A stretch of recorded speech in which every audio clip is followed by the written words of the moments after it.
Kobold itu menopang tubuhnya dengan kedua tangan dan menatap tajam penuh kebencian. Hyun-wook berkata bahwa ia adalah yang pertama tumbang dan seharusnya merasa terhormat. Hyun-wook menyeringai, menampakkan sisi haus darahnya, lalu berkata bahwa lawannya itu tak akan bisa menggunakan sihir busuknya lagi. Bilah-bilah tajam muncul di belakang si kobold yang ketakutan. Puluhan pedang bercahaya menghujani tubuh monster itu yang mencabiknya menjadi potongan-potongan kecil. Senjata milik monster kobold jatuh ke tanah, sementara pot berisi asap hijau pecah menghantam permukaan. Monster itu tergeletak dan tubuhnya berlumuran darah. Hyun-wook menatapnya sinis, bertanya bagaimana rasanya, menyindir bahwa ia belum mati juga. Hyun-wook lalu meraih wajah kobold itu dan mengangkatnya. Sambil menggenggam pedang, ia bertanya, apakah lawannya itu tahu berapa tahun ia hidup seperti sampah karena ulahnya. Ia mengangkat tubuh monster itu ke hadapannya dan menegaskan bahwa yang akan menembus tubuhnya adalah belati milik pasukannya, yakni orang-orang yang telah dibunuh oleh monster itu di kehidupan sebelumnya. Bayangan wajah Junmo muncul di benaknya yang diliputi oleh amarah. Dengan penuh dendam, Hyun-wook menusukkan belatinya ke dada monster itu dan berkata bahwa ini adalah balas dendam darinya untuk Junmo yang mati demi menyelamatkannya dulu. Monster itu mencoba menahan belati dengan tangannya. Sebuah notifikasi sistem muncul yang menginformasikan mengenai Cloud Master Sword yang dapat menyerap darah monster elit dan kini telah terisi 1% energi tak dikenal. Sambil tetap menggenggam wajah lawannya, bilah melengkung itu tergeletak di tanah, memancarkan cahaya biru. Lalu pedang itu melesat kembali ke arah si monster. Hyun-wook memperingatkan agar jangan mati dulu karena masih ada satu langkah terakhir.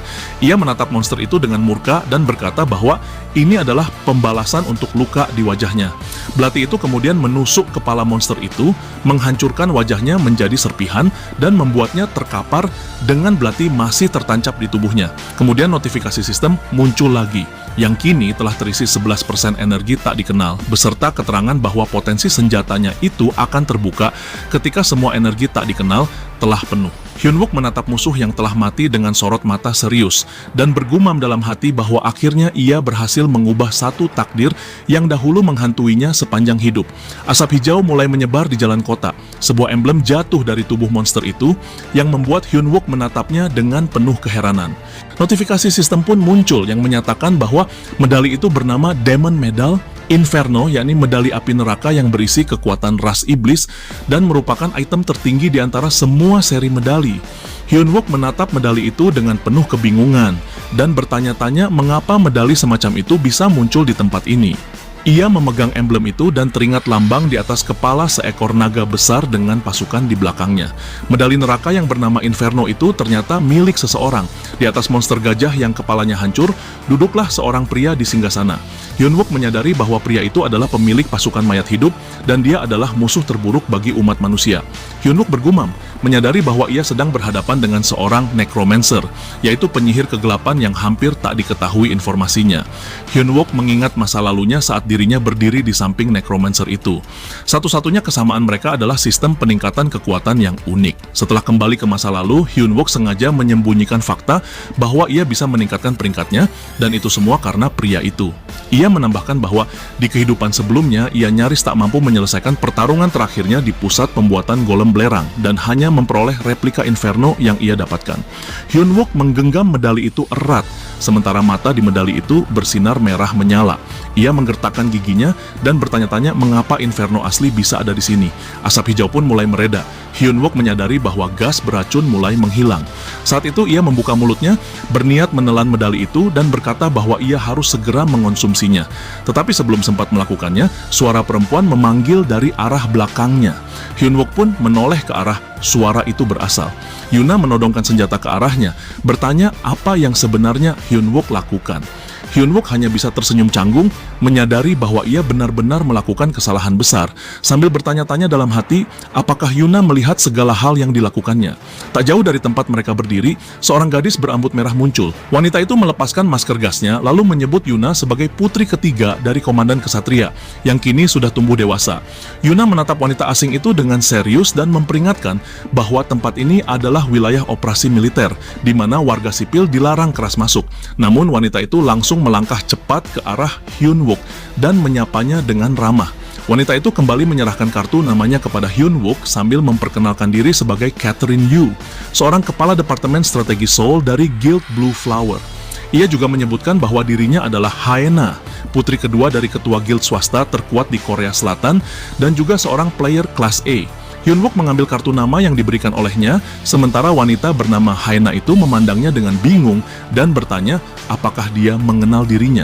Hyun-wook menggertakkan giginya dan mengatakan tentu saja dia mengenalnya. Dari semua penjahat yang menghancurkan umat manusia, ia tidak akan pernah melupakan wajah itu. Dalam ingatan kehidupan sebelumnya, Yuna berdiri di tengah kobaran api sambil memegang perisai di depan tubuhnya untuk melindunginya. Yuna memerintahkan Hyun-wook untuk tetap sadar karena apapun yang terjadi, dia harus bertahan hidup. Tubuh Yuna yang telah mati terbaring di tanah, disertai serangga yang keluar dari mulutnya. Siluet hitam seorang gadis tampak berdiri di bawah cahaya rembulan, dengan mata yang menatap ke depan dengan tatapan dingin. Hyun-wook tahu bahwa Haena lah pembunuh Yuna. Haena menyeringai tipis dan bertanya mengenai betapa besar peluang yang terbuka bagi Hyun-wook. Yuna menoleh ke arah mereka berdua dan mengatakan bahwa tempat itu adalah medan pertempuran, lalu meminta Haena untuk pergi.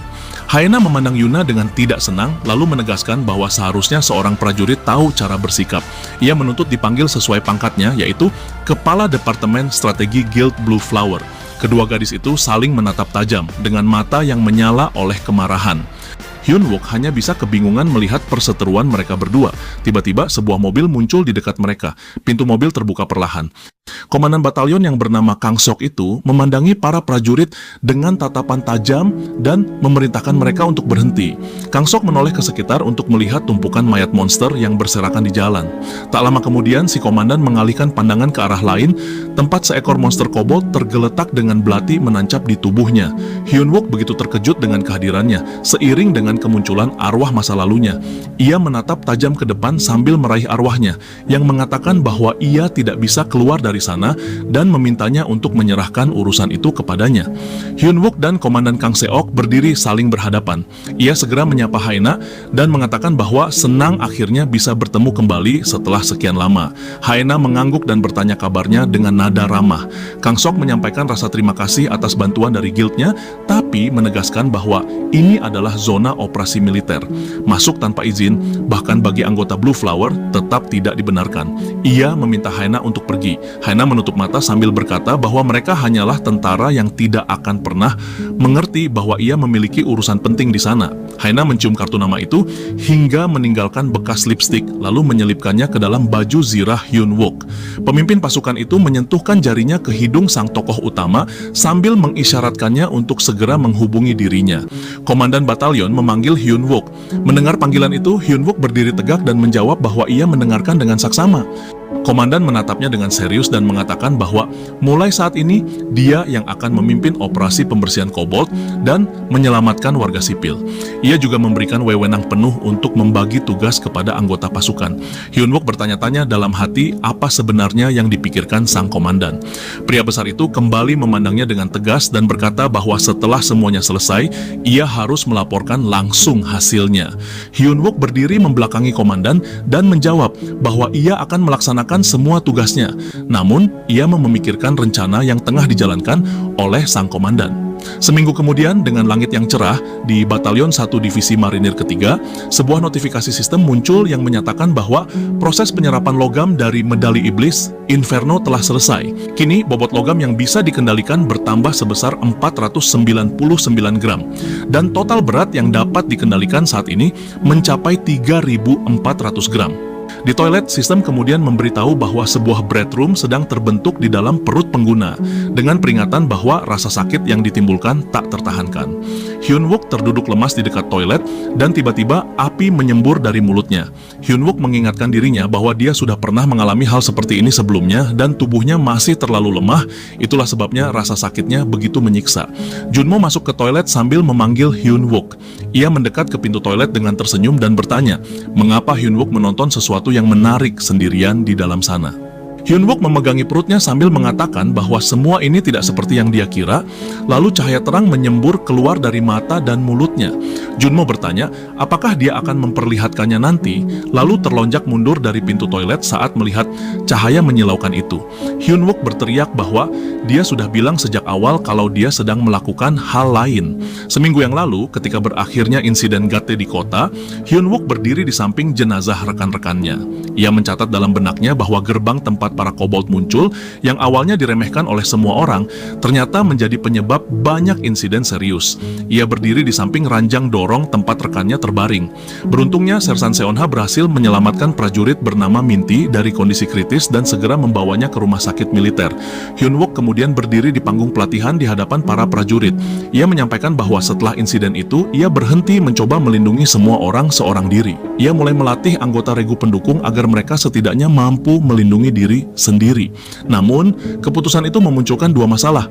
Wakil Komandan Seonha melambaikan tangan dengan senyum ramah ke arahnya, lalu menatap Hyun Wook dengan senyum lebar. Hyun Wook mencatat bahwa, pertama, Seonha jadi sering mengganggunya setelah kejadian hari itu.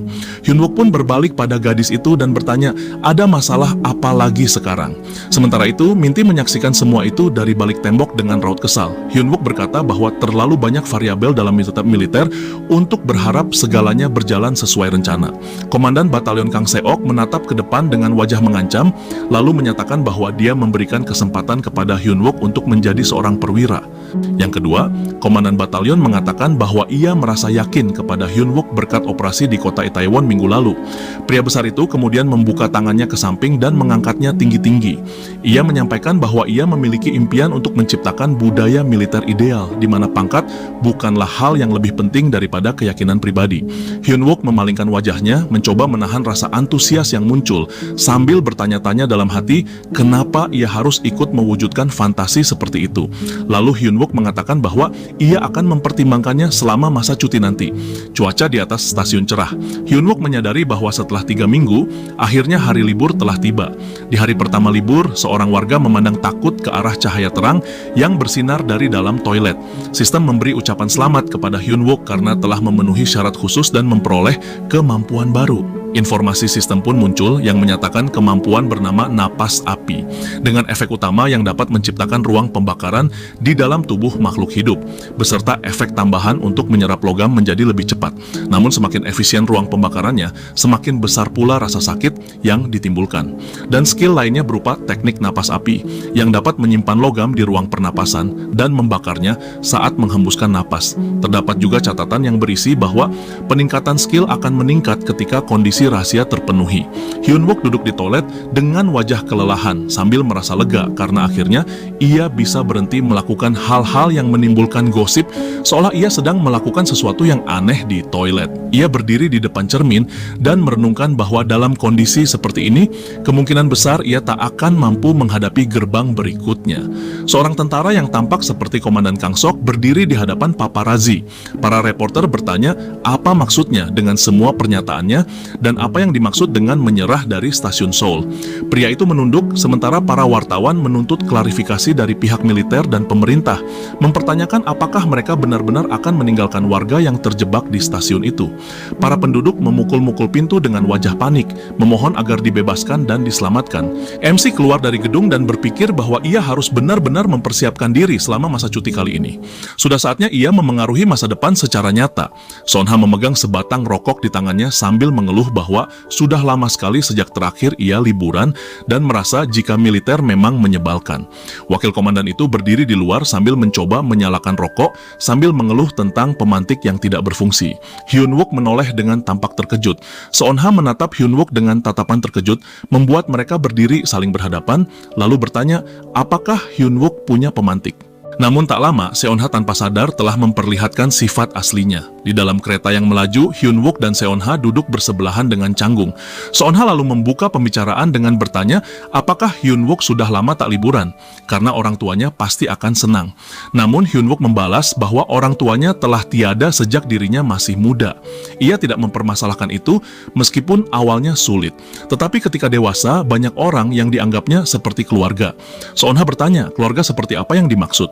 Hyun Wook lalu teringat masa lalunya ketika dirinya memiliki banyak teman, rekan, ataupun teman seperjuangan.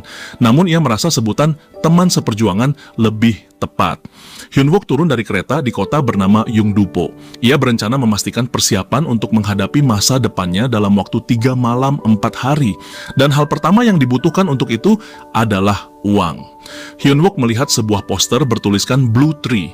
Dia tahu bahwa pemilik Blue Tree adalah seorang triliuner bernama Gordon Frazee yang uang haramnya digunakan untuk menyuap pejabat tinggi, player, dan membeli barang. Dan dia merasa Gordon akan mengendalikan semuanya suatu saat nanti. Kunci untuk melawan penjahat adalah uang.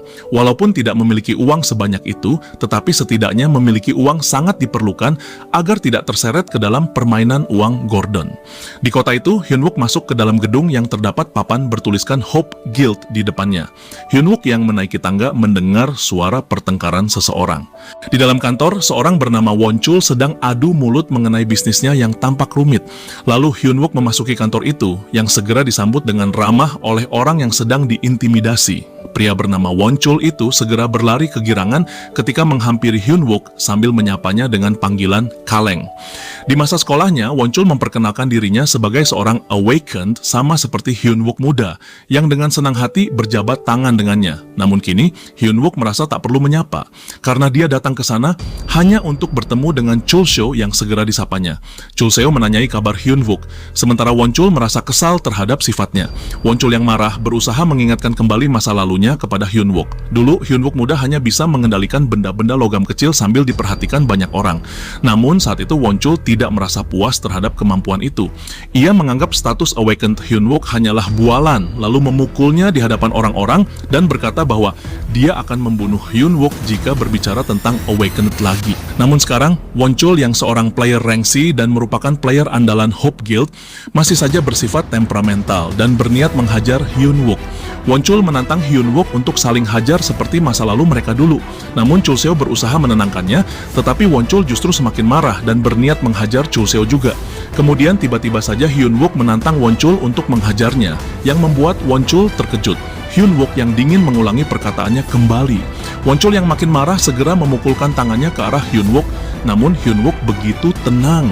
Dan di saat yang sama, dia mengendalikan berbagai benda tajam untuk mengancam Won Chul yang langsung terpaku. Hyun Wook berkata bahwa Won Chul tidak bisa mengalahkan dirinya saat ini, tapi setidaknya dia bisa membuat Won Chul cacat. Hyun Wook juga menambahkan bahwa Won Chul adalah petarung jarak dekat. Karena itu, dia bisa mengalahkannya dengan mudah. Tidak lama setelah itu, seorang pria memanggil Won Chul untuk pergi. Pria itu terkejut, sementara Hyun Wook berpura-pura baik dan meminta maaf kepada Won Chul. Hyun Wook juga membahas mengenai Won Chul yang pipis di celana saat serangan pertama dulu. Saat itu, Won Chul berlari ketakutan menghadapi monster banteng, walaupun diperintah oleh temannya untuk tidak lari. Won Chul terkejut karena Hyun Wook mengetahui hal memalukan itu. Hyun Wook pun menjelaskan bahwa dirinya adalah orang yang cerewet dan betapa memalukannya jika Won Chul berkelahi dengan Hyun Wook yang seorang rank F. Beberapa saat kemudian, di kantor itu hanya tersisa Hyun Wook dan partnernya, Chul Seo. Hyun Wook menaruh ketiga kartu undangan yang didapatkannya ke atas meja. Chul Seo bertanya mengenai keyakinan Hyun Wook bahwa sahamnya akan naik tinggi. Hyun Wook begitu tenang dan yakin di sana. Chul Seo sangat antusias, karena jika benar sahamnya akan naik, itu akan mengubah hidup mereka berdua. Di tempat lain, di depan sebuah gedung, beberapa orang berbaris di depan pintu. Salah satu dari mereka bertanya sampai kapan dirinya harus berlama-lama di sana dan bukannya menuju gate raid. Pria itu kebingungan dengan sikap Won Chul yang marah tanpa sebab. Dari kejauhan, seorang pria begitu marah ketika melihat keberadaan Won Chul di sana. Pria itu berdiri di depan Won Chul, lalu memegang pundaknya dan berkata bahwa Won Chul seharusnya mengerti bahasa Inggris untuk memahami area A, B, C, dan D. Pria itu terus mengoceh, namun belum selesai berbicara, ia sudah dipukul oleh Won Chul hingga terhempas ke atas, sementara temannya di sebelah terkejut.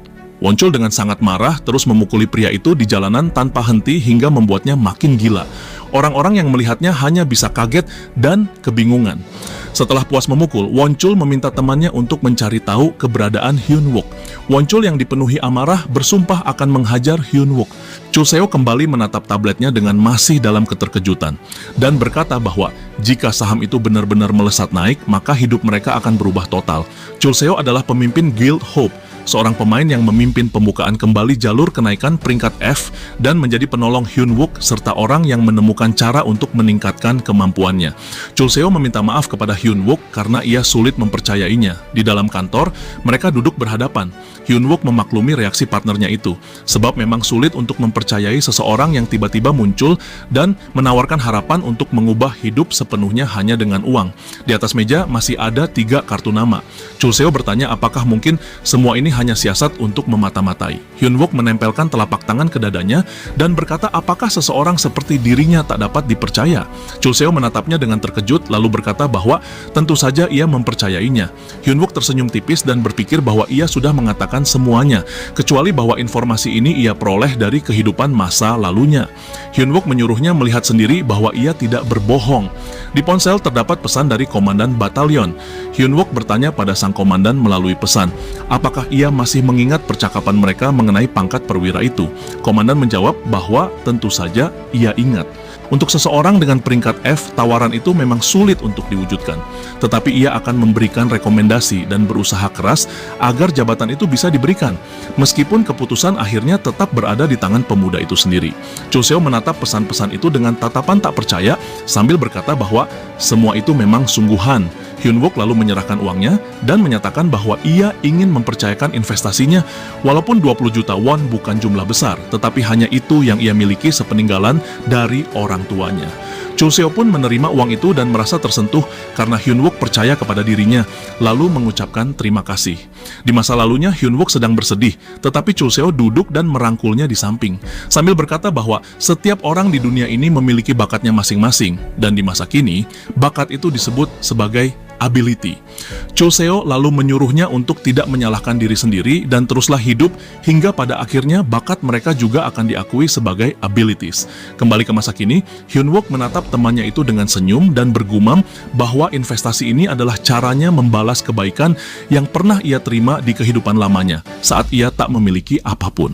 Di langit, sebuah kapal keluar dari portal. Suatu hari nanti, umat manusia akan bertemu dengan makhluk dari dunia lain yang mampu berkomunikasi.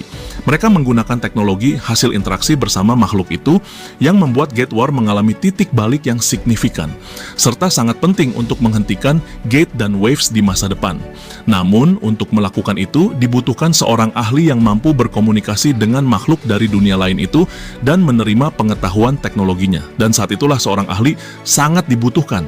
Di sebuah geng blacksmith, Hyun Wook berupaya mempersiapkan masa depannya, yaitu menciptakan item Grandmaster bersama Seven Dwarf, sementara di belakangnya seseorang berhoodie membuntutinya.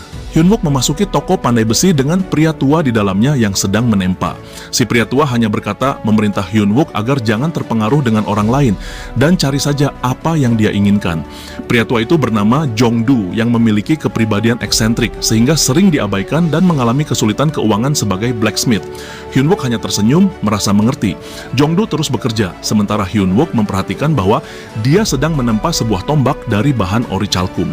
Hyun Wook teringat pada tombak itu yang dulu menancap di tubuh seekor monster. Meski tampak sederhana, tetapi senjata itu mampu membunuh naga, bahkan kelak akan menusuk jantung Nagatarax. Dan toko sederhana itulah tempat sebuah item Great Master pertama kali diciptakan. Dari kejauhan seorang wanita datang mendekat sambil menilai Hyun Wook sebagai pengunjung yang langka, sementara Jong-do mengoreksi wanita itu untuk bersikap hormat. Namun wanita itu merasa selalu dimarahi oleh sang kakek. Hyun Wook tersenyum tipis, merasa sudah lama tak melihat rekan seperjuangannya yang sekarang berada di hadapannya. Wanita itu bernama Kang Baek yang 4 tahun kemudian mewarisi semua skill kakeknya dan naik ke ranks master. Kang Baek menganalisis segala pakaian yang dikenakan Hyun Wook yang memiliki harga fantastis. Kang Baek langsung bersikap sopan ketika mengetahuinya dan bertanya apa yang dicarinya. Hyun Wook tersenyum canggung dan merasa bahwa obsesi gadis itu pada uang sungguh cocok dengan para dwarfs, tapi karena itu pula ia sekarang mempercayainya. Kang Baek tersenyum lebar dan menyebutkan harga 18 juta won dan menganggap Hyun Wook bukanlah tamu, melainkan bos. Jong-do menoleh dengan bingung, menduga bahwa MC bukanlah seorang magician. Oleh karena itu, mengapa ia membutuhkan Poison Attribute Magic Metal dan Mithril Tungsten Alloy Balls yang bahkan tak bisa ditangani? Dan bertanya, apakah Hyun Wook seorang miliuner? Kang Baek memelototi si tua dan menyuruhnya tenang, mengatakan bahwa sang pelanggan pasti tahu cara memanfaatkannya. Hyun Wook menjawab bahwa memang itulah yang ia cari, karena item-item itu sangat cocok dan ia akan sering berkunjung ke tempat ini. Jong-du akhirnya mengangguk setuju. Hyun Wook menatap senyum Kang Baek dan mengatakan bahwa mereka pasti akan bertemu lagi. Kang Baek membalas dengan berkata agar ia sering berkunjung. Dalam ingatannya, Hyun Wook teringat jasad Kang Baek yang terkapar tak berdaya di masa lalu. Ia meminta maaf dalam diam dan menambahkan bahwa berbeda dengan rekan-rekan lamanya, kali ini ia akan memanggilnya kembali ke medan perang. Kang Baek membungkuk memberi salam perpisahan. Namun Hyun Wook berjanji dalam hati bahwa kali ini ia akan melindunginya dengan segala cara. Di malam harinya, pria berhoodie ungu tadi masih mengamati Hyun Wook yang kini menginap di sebuah motel.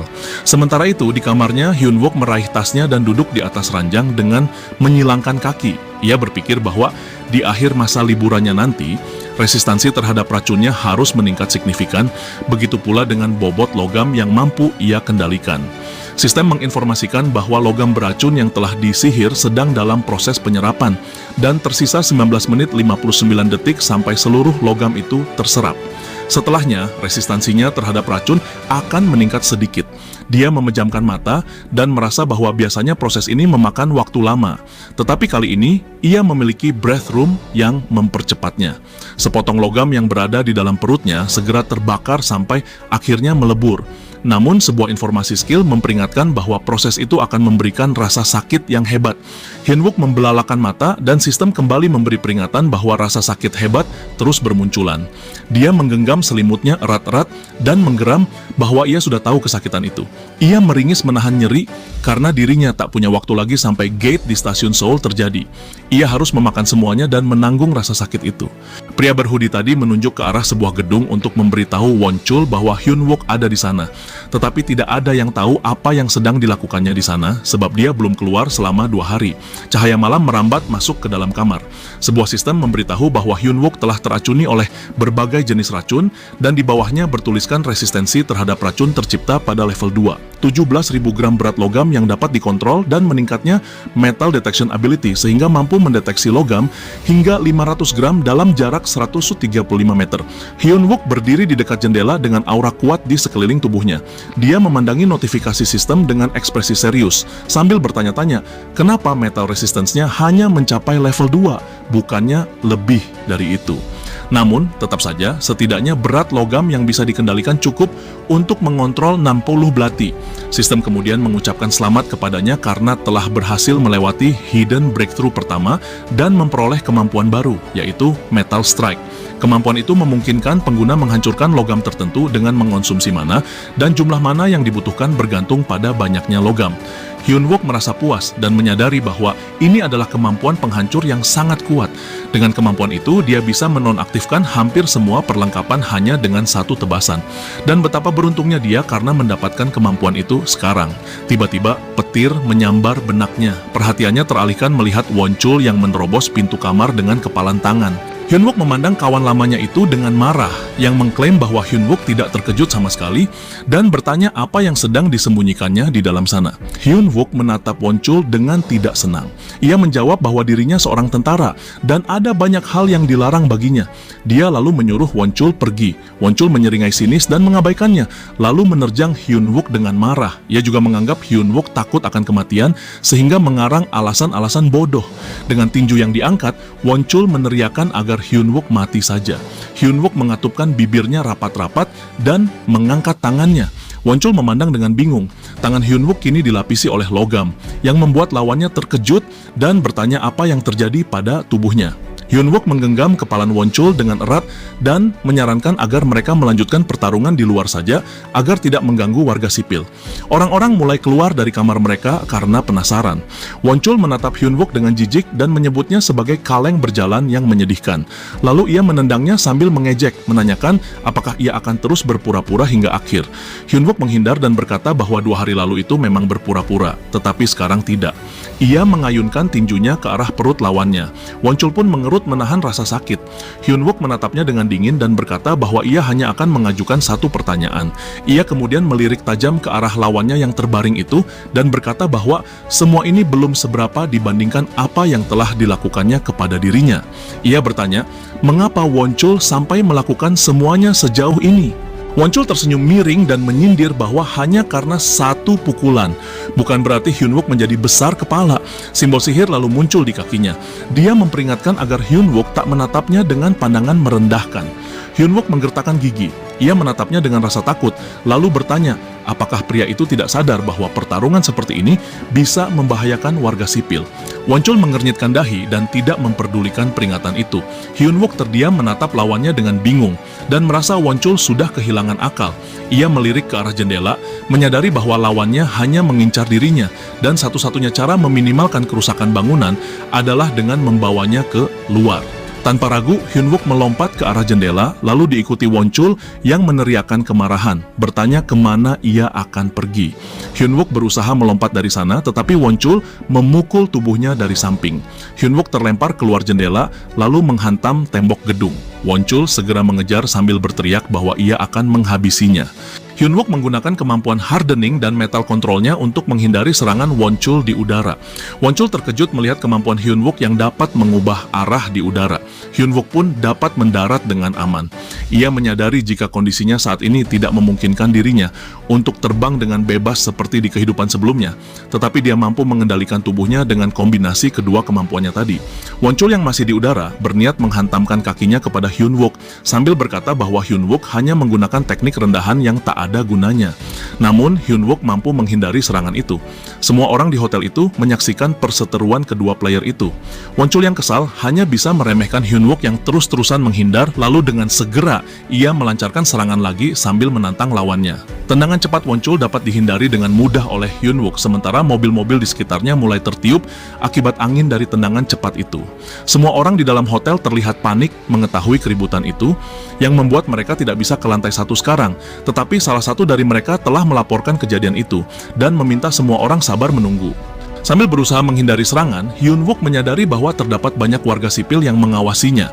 Jadi dia tidak bisa melakukan serangan balik yang tepat dalam kapasitas militernya, karena jika orang-orang terjebak di dalam, rencananya pergi ke gate di stasiun Seoul akan hancur. Semua orang menyaksikan pertengkaran itu dari jendela. Wonchul menyadari hal itu, lalu berniat untuk menyingkirkan mereka semua dengan merobohkan gedung. Ia mulai mengeluarkan kemampuan di kakinya yang bercahaya merah. Hyun Wook dengan marah meregangkan tangannya untuk menghadang Wonchul karena ia tahu ada banyak warga sipil tak bersalah di dalamnya yang tidak ada hubungannya dengan masalah mereka. Namun Wonchul yang begitu kesal tidak peduli dengan perkataannya. Wonchul justru menantang Hyun Wook dengan melanjutkan serangan. Hyun Wook yang sangat marah menyuruh Wonchul untuk mengucapkan selamat tinggal pada gaya hidup sebagai playernya. Di bola mata Hyun Wook terlihat sebuah lingkaran biru bercahaya, yang lalu terbagi menjadi dua. Kedua lingkaran itu mengikat kaki Wonchul. Kemudian informasi skill muncul mengenai skill bernama Metal Smash, yang berfungsi untuk menghancurkan sejumlah logam tertentu.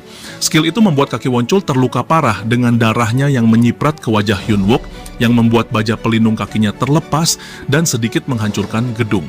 Wonchul berteriak sambil memegangi kakinya yang kesakitan, lalu bertanya kepada Hyun Wook apa yang telah dilakukannya.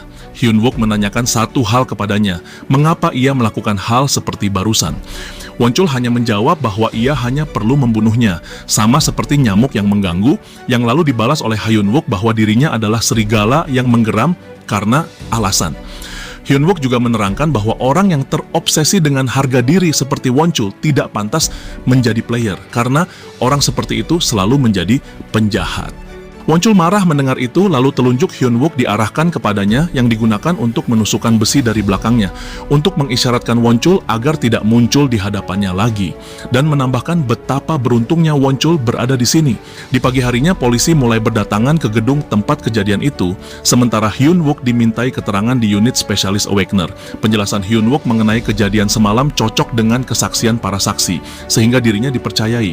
Pria di hadapan Hyun Wook berkata bahwa Wonchul adalah orang bermasalah dan Hyun Wook beruntung selamat darinya. Lalu pria itu berkata jika dia belum pernah melihat player peringkat rendah seperti Hyun Wook yang tidak cedera dalam pertarungan. Hyun Wook menyangkalnya dengan berkata bahwa ia hanya beruntung karena baja besi milik Wonchul tiba-tiba hancur. Setelah itu Hyun Wook dipersilakan untuk pergi. Selama ini Hyun Wook menganggap status rank F-nya sebagai hambatan hidupnya. Tetapi ia tak menyangka jika bisa menggunakan statusnya itu untuk membantu menghindari kecurigaan orang-orang terhadap kemampuannya. Pria yang menginterogasi Hyun Wook tadi dihampiri oleh juniornya yang mengatakan bahwa tidak ada masalah ketahanan atau fenomena pembalikan mana pada Graves, yaitu sebuah baju baja milik Won Chul. Pria itu terkejut mengetahui itu karena tidak mungkin seorang rank F bisa menaklukkan Graves itu tanpa terluka. Di jalan, Hyun Wook melompat dengan cepat menuju stasiun Seoul. Di perjalanan, ia mengingat dirinya di masa lalu, di mana dirinya menyaksikan berita yang menginformasikan mengenai diisolasinya warga sipil di gate stasiun Seoul yang saat itu mencapai 745 orang, dan GT itu juga menjadi bencana gate terburuk. Setelah menempuh perjalanan yang jauh, Hyun Wook akhirnya sampai di depan stasiun pada pukul 15.17. Di dalam stasiun, ramai orang berlalu lalang. Dan di kerumunan itu, Hyun Wook tahu kalau ada gate yang bersembunyi di stasiun itu. Hyun Wook berpikir, jika gate itu lolos, maka tidak akan ada titik balik untuk mengubah masa depan. Waktu tersisa 2 menit lagi. Namun, tiba-tiba saja seseorang memanggilnya. Orang yang menghampiri itu ternyata adalah Seon Ha, yang lalu bertanya mengenai Hyun Wook yang pergi ke kantor polisi tadi malam. Hyun Wook bertanya kepadanya bagaimana dia bisa tahu dirinya di sini. Seon Ha menjawab bahwa Hyun Wook memiliki janji di hari terakhirnya.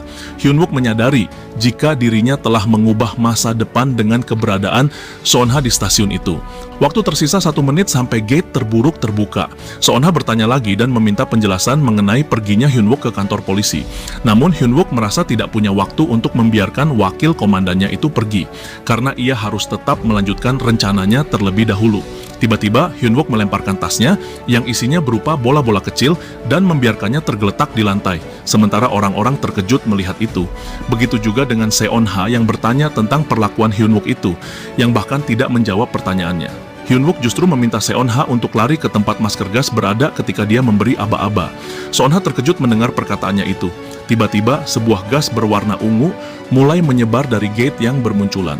Hyun Wook dan Seon Ha melihat gate yang mulai terbuka itu. Ketika seekor monster laba-laba menampakkan dirinya, Hyun Wook berlari sambil memberi aba-aba untuk pergi. Di luar stasiun, seorang wanita sedang berbicara dengan anaknya. Sang ibu berkata bahwa dirinya bisa menanganinya sendiri dan meminta anaknya untuk masuk ke dalam. Namun si anak yang tampak sedih tidak ingin masuk karena ia ingin melihat ibunya menaiki kereta. Tetapi sang ibu hanya merasa khawatir jika anaknya akan melalui masa sulit. Saat keduanya berbicara, sebuah dinding hitam menghampiri mereka yang lalu memisahkan keduanya.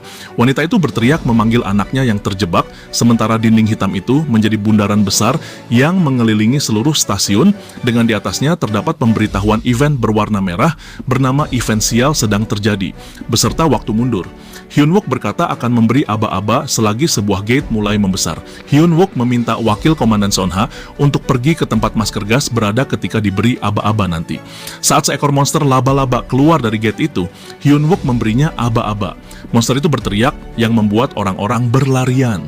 Hyun Wook meminta Seon Ha untuk keluar terlebih dahulu untuk mengambil masker gas dari halte penumpang. Namun Seon Ha menolak perintahnya karena dia merasa dirinya adalah seorang tentara yang tidak akan hidup sendirian. Dan karena seorang non-kombatan yang tak dapat bertarung, dia akan membantu mengevakuasi warga sipil dan merawat yang terluka. Seon Ha tidak tahu rencana Hyun Wook, tetapi dia mempercayainya. Dan sebagai wakil komandan, Seon Ha memerintahkan Hyun Wook tetap selamat. Hyun Wook tersenyum lalu menerima perintah dari komandannya. Di sebuah kantor, seorang kolonel menolak usulan komandan Kang Seok untuk menugaskan prajurit rang F sebagai perwira. Kang Seok menyangkalnya dengan bertanya kepada sang kolonel mengenai ciri-ciri perwira yang baik, dan dia juga merasa kemampuan seorang player tak hanya dapat dilihat dari peringkat. Si kolonel terkejut. Kang Seok melanjutkan bahwa nilai peringkat hanyalah indikator dasar berdasarkan level player dan tidak bergantung kepada pusat pelatihan player. Hal itu tidak lebih dari tolak ukur dasar yang dihitung untuk efisiensi praktis.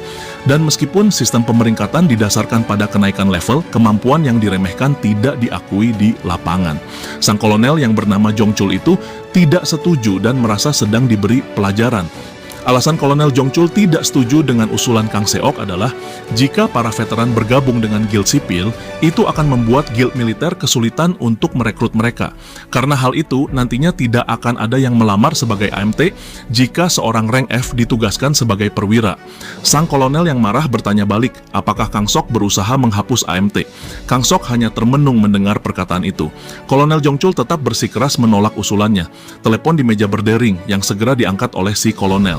Melalui telepon, seseorang melaporkan bahwa sebuah gate muncul di yurisdiksi Batalion 1 yang terjadi di stasiun Seoul dan juga terkategori sebagai unlucky event, yaitu fenomena yang memberikan debuff kepada player.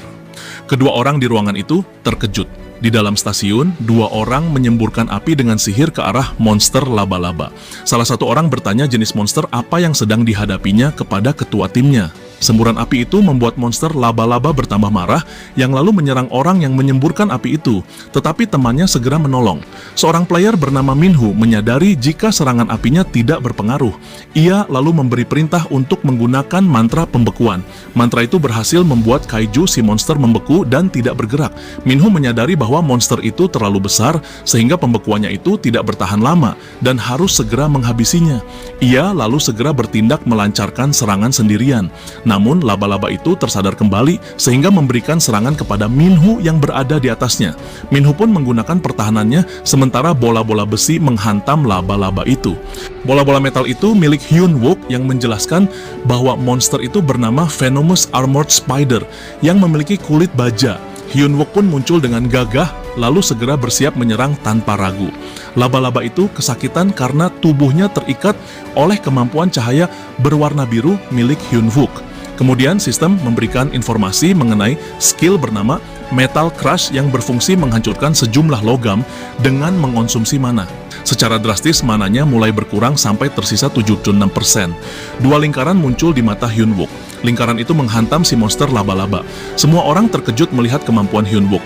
Hyun Wook terus menyerang tanpa henti sambil bergumam kalau dia mampu memblokir gate kali ini dengan level kekuatannya. Bahkan bukan hanya memblokir gate, tetapi juga mendapatkan hadiah setelahnya. Monster itu kemudian mengamuk kembali di hadapan Hyun Wook. Namun Hyun Wook justru merasa bahagia dan menantangnya. Dengan bola-bola besinya, Hyun Wook menyerang kembali, hingga si monster terhantam ke tanah. Dari kejauhan, Minhu merasa keheranan terhadap Hyun Wook yang dapat menghadapi monster laba-laba itu sendiri, yang padahal para penjaga tak bisa menyentuhnya. Dulu dia juga pernah melihat seorang player rank A selama berbagai raid, tetapi ketenangan seperti Hyun Wook belum pernah ditemuinya. Hyun Wook mengangkat bola-bola besinya, sementara Minhu berpikir bahwa Hyun Wook adalah player rank S seperti rumor yang didengarnya. Namun Minhu merasa kesal karena keberadaan Hyun Wook membuat questnya gagal. Minhu memperkenalkan dirinya sebagai tim keamanan stasiun Seoul 2 dan bertanya, apakah Hyun Wook seorang player rank S? Namun Hyun Wook menjawabnya belum dan memintanya jangan bersantai dulu, lalu menambahkan bahwa masih ada tahap GT selanjutnya. Dua monster laba-laba yang sama muncul dari dalam gate.